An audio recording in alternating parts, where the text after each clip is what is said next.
Outra coisa, eu acho que é uma vantagem minha, que eu nunca me preocupei, eu nunca quis ser líder, né? Eu acho que o líder, assim, ele aparece com naturalidade, né? Eu acho que a liderança aflora.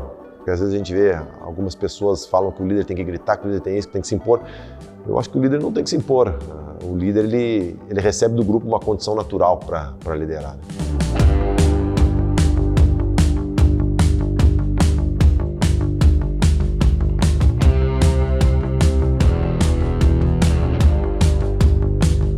A minha história na base é um pouco peculiar, assim, né? Porque eu não fui um cara que era uma das expectativas do Grêmio para ser o goleiro do profissional, né?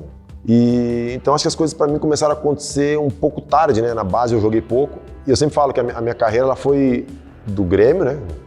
Um grande time, depois fui para Francana, Vila Nova, são times menores. E isso me ajudou na minha maturação, porque eu consegui ver o futebol sob todas as perspectivas. E eu fui obrigado a amadurecer, né? Porque na Francana, Vila Nova, a gente não tinha as condições ideais para trabalhar. E aí ou tu tentava mudar alguma coisa, ou tu aceitava aquilo e não mudava a situação. E eu acho que é aí que começou a me moldar essa situação de liderança, porque eu nunca fui um cara que aceitei as coisas assim, sempre tentei fazer com que as coisas melhorassem pro clube e óbvio que indiretamente vai melhorar pro jogador, né? Então acho que a minha liderança ela foi se moldando aos poucos durante a minha carreira. O Flamengo partiu, mandou direto, que bola de Eu lembro que eu comecei a assumir assim, um protagonismo maior de liderança no Curitiba, depois no Leiria e no Vasco eu realmente já fui o capitão, né? Veja aí, Borja driblou, escolheu o canto, Fernando Praz pegou, No Curitiba tinha o Reginaldo Nascimento, tinha Sérgio Manuel, tinha Evair, então eram caras que tinham uma liderança muito grande e eu aprendi muito com esses caras em termos de liderança, porque, assim, outra coisa eu acho que é uma vantagem minha, que eu nunca me preocupei, eu nunca quis ser líder, né? Eu acho que o líder, assim, ele aparece com naturalidade, né? Eu acho que a liderança aflora.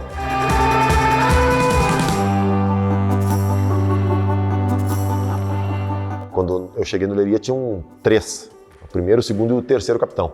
E lá, a maioria dos clubes, o capitão é escolhido por antiguidade. Normalmente é o presidente, o diretor do clube que escolhe o capitão. E houve uma troca de treinador, Vitor Oliveira assumiu até. Ele assumiu e chamou o pessoal e falou, não, eu senti que eu tenho que mexer no balneário e eu vou trocar os capitães. E ele pegou 2 brasileiros e um português, quer dizer, eram 3 portugueses e houve uma quebra de paradigma muito grande, né? Porque era eu, brasileiro, o Éder, brasileiro, e o Thiago, português capitão. Ali foi uma percepção do treinador, né? Como eu te falei, a liderança acho que ela é conquistada, não imposta, então as coisas fluíram de uma maneira muito legal.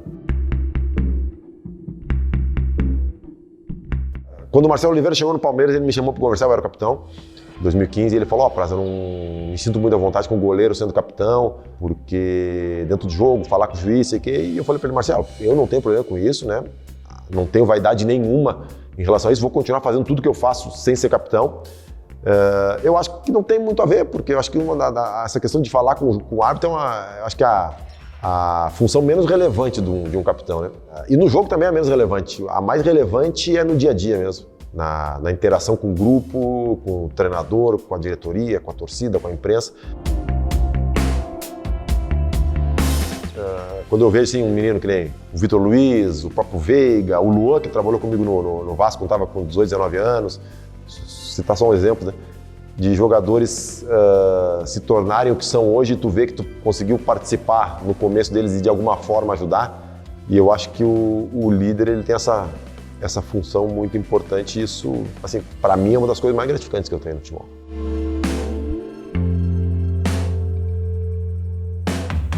A experiência colabora muito, né? Até para tu entender. A melhor opção não é tu ser o líder, tu centralizar tudo, tu absorver toda a discussão, tu absorver toda a decisão. Pelo contrário, é tu delegar a liderança e incentivar e fomentar que outros líderes surjam, porque aí o trabalho do capitão fica mais fácil, o grupo cria uma identidade e um sentimento de pertencimento maior, se sente mais valorizado. Então, acho que o grande líder também é esse líder é o que sabe dividir, e sabe abrir espaço e fomentar novas lideranças, né?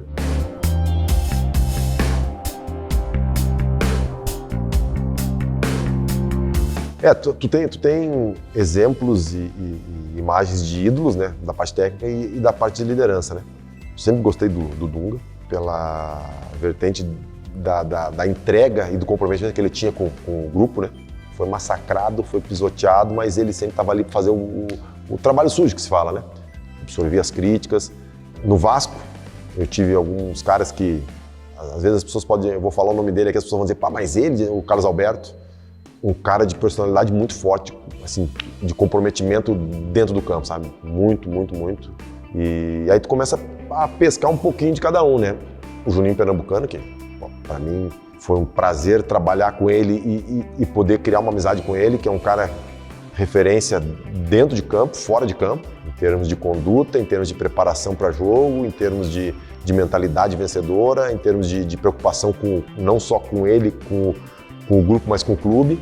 Então acho que são várias experiências ao longo de profissional, 24 para 25 anos, né, que me moldaram, né.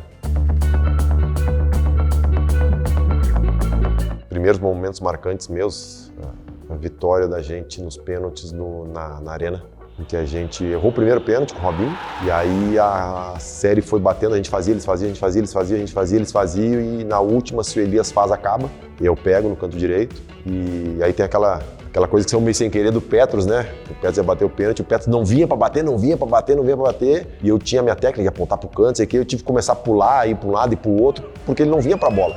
E aí chegou uma hora que eu olhei pra ele e falei assim, acabou, Petros, acabou, mas falei, não, foi meio que mecânico, eu nem sabia que eu tinha falado, nem lembrava. E ali eu pego o pênalti, a gente classifica pra final, eu acho que como capitão foi um dos jogos mais marcantes.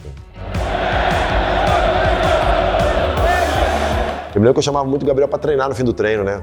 Eu e o Luiz, o auxiliar do Oswaldo, treinar pela esquerda, porque o Gabriel não sabia chutar de esquerda. Aí depois o treino falava, ô Gabriel, se tu vale 10, se tu aprender a cabecear e chutar de esquerda, tu vai valer 50. E ele ficava chutando de esquerda, chutando de esquerda. Então são coisas que às vezes pra gente passa desapercebido, né? Mas o que mais marca são as crises, né?